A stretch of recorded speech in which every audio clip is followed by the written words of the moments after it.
Oke, assalamualaikum warahmatullahi wabarakatuh. Teman-teman, ini adalah part ketiga. Nah, yang belum lihat part 2, silakan lihat part 2 dulu. Oke, saya bahas di part 2 SKS tempuh total. Ini membacanya langsung di SKS total di semester akhir. Oke. Nah, harusnya teman-teman tetap mengakumulasi kegiatan kampus merdeka atau double degree karena itu adalah kegiatan di satu semester. Oke. Ya, karena itu kegiatan di satu semester, maka mahasiswa yang ikut kegiatan kampus merdeka harusnya SKS-nya dijumlahkan di SKS semester di periode tersebut. Kenapa kok harus? Misalkan ini mahasiswanya ini ikut kegiatan magang ini. Magang yang dapat 20 SKS. Ternyata mahasiswanya juga diperbolehkan KRS reguler. Kalau ngambilnya itu 12 SKS, jika yang didatakan itu hanya 12 SKS di SKS semester karena dia yang KRS. Justru yang 20 SKS magangnya tidak didatakan di SKS semester, maka kegiatan dalam satu semester itu menyalahi aturan dari SNDikti bahwa maksimal kegiatan per semester adalah 24 SKS. Saya coba hitung. Ya, 20 SKS dari SKS magang, ternyata dia nambah lagi 12 SKS KRS reguler. Entah dengan prosesnya itu yang mata kuliah difasilitasi daring atau tugas atau yang lain, project. Kalau ditambah dalam satu semester maka dia dapat 32 SKS. Nah, ini yang nggak boleh. Ya. Jadi teman-teman, di New Feeder, kegiatan kampus merdeka itu adalah kegiatan di satu semester yang sama. Ya, entah itu fleksib ataupun yang mandiri. Jadi tetap harus ditambahkan di SKS semester di AKM agar tidak melebihi dari 24 SKS. Clear? Oke. Ya, selain peserta didik baru. Nah, selain peserta didik baru, akumulasi SKS per semester yang ada di AKM ditambah dengan SKS diakui. Nah, SKS diakui ini berada posisinya di histori pendidikan. Ya, di histori pendidikan pada saat kita masuk, jadi teman-teman pada saat memasukkan peserta selain peserta didik baru harus memasukkan nilai transfernya juga. Oke, jadi yang punya RPL, baik RPL yang perolehan maupun RPL yang transfer SKS atau yang fast track atau yang pindahan, ya, pada saat memasukkan data mahasiswa baru lebih baik bareng, oke, dengan nilai transfernya.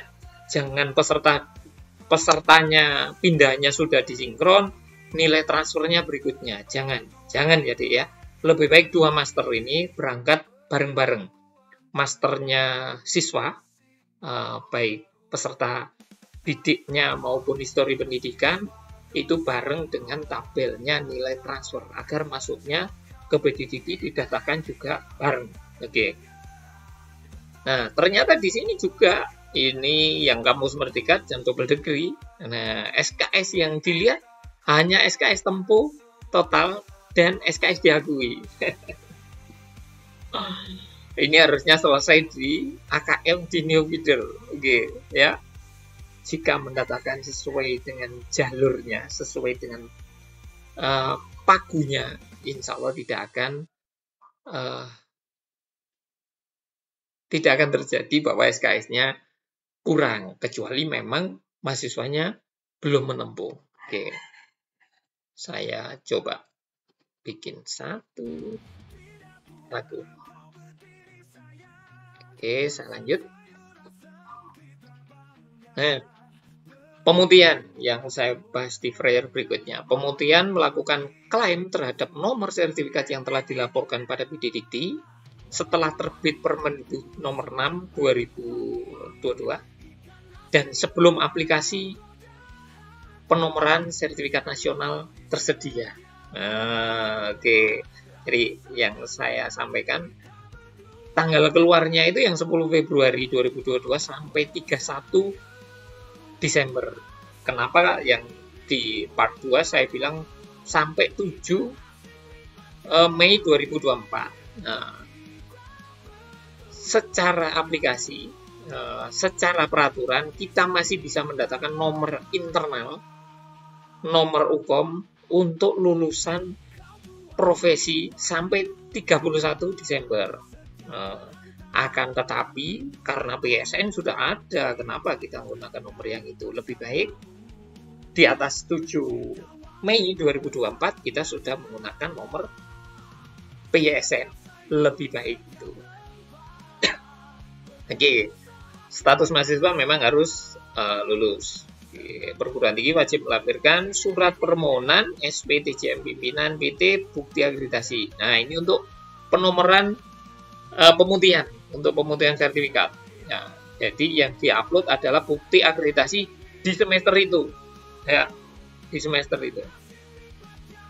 Nomor sertifikat yang telah diklaim dapat dibatalkan. Nomor sertifikat yang telah diklaim dapat diverifikasi melalui aplikasi penomoran sertifikat nasional. Oke.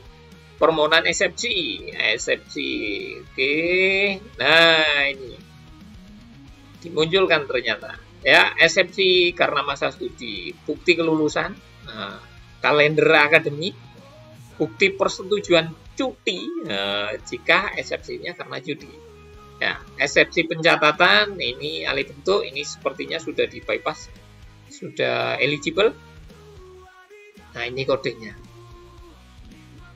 Kode nomor ijazah dan sertifikat nasional. Yang disiakatnya nomor digitnya itu tidak 21, silakan diperlebar length menjadi 21 digit. Oke. Di sini ada kode PT, kode program studi, tahun terbit, tipe, nomor urut. Tipe ini apa sih? Tipe ini adalah untuk ijazah itu 1, untuk sertifikat itu 2. Nah, ini berarti bisa dimunculkan kode internal. Kode internal lagi, jangan ya. Ini terlalu kreatif ini. Misalkan, untuk non-gelar. Nah, non-gelar ini biar sama-sama 21 ini. Sama-sama 21 ya. Tetap dengan kode PT, kode prodi, tahun terbit. Nah, di sini dikasih misalkan 9. Baru nomor urut. Saya tidak memberi ide. Hanya mencontohkan. Oke? Semoga tidak ada nanti, ada sertifikat, ada ijazah, dan ada dikeluarkan yang lain. Nah, harus dikasih spare. Jangan langsung nomor 3. Terima kasih. Oke? Nah, teman-teman yang sekarang melakukan proses lulus tidak terbaca. Mahasiswanya justru hilang. Silakan login di PSN ya, psn.kemendikbud.go.id. Mungkin Kemendikbudnya bentar lagi akan diganti psn.kemenpenting.go.id.